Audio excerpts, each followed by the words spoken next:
İsraili. İsraili dəstəkləyirəm. Nəyə görə? Ona görə ki, İsrail bizə kömək elədi. Birinci Qarabağ müharibəsində. İndi bax, baxıram, köhnə kadr verirlər. 93-cü ilin samolyot enir, bizə humanitar kömək gətirir, İsrail. Amma bizə bir dənə müsəlman ölkəsi kömək eləmədi o vaxt. Siz hansı qalib gələcək? İsrail yoxsa İran? Vallahi bu oyundur.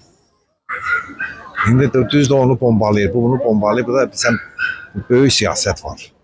İndi biz adi insanlar, biz nə bilirik?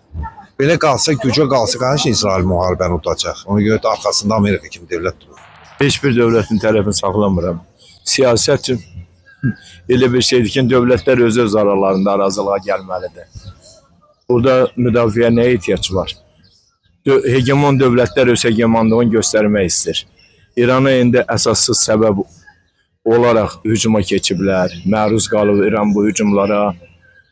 İndi Trump vadar eləyir ki, gəl qol çəklə ki, nüvə hazırlığın olmayacaq. Nüvə işinə baxmayacaqsan, bundan yan geç, ondan sonra sizi bağışlayaq. Belə olanda gərək İran əvvəldən fikirləşib əldə edərdi. 40 milyon Azərbaycan xalqım yaşayır. Mən istəmirəm ki, öz xalqım orada məhv olsun. Onun balaları.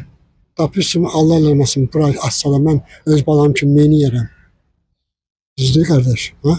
O da mənim bir müsəlman, həm müsəlmandır, həm də yerimizdir, yəni Azərbaycan xalqıdır. Onun başçıları o vaxtı neyini nə qarıb, o xalqın bir təqsiri var. Əlbəttə yoxdur.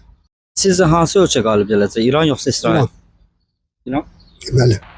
Əvvəlcədən proqnoz vermək biraz çətindir. Hər halda düzünü Allah bilər.